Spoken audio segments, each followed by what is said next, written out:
How to remove from continue watching on your Amazon Prime Video account.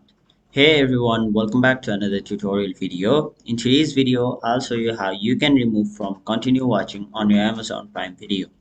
So the first thing you want to do is go to primevideo.com and log into your Amazon Prime account. Now once you've logged in there, you'll see a list of all of the movies or shows which you've been watching currently. They will show up on your continue watching. So now let's say you want to remove this movie right over here from your continue watching. So in order to remove it from there, you'll have to tap on the option edit, which is right over here. After that, a little cross icon will appear in front of them. So simply click on it and then they will be successfully removed from continue watching on your Amazon Prime Video account. And you can do the same for other movies and shows as well.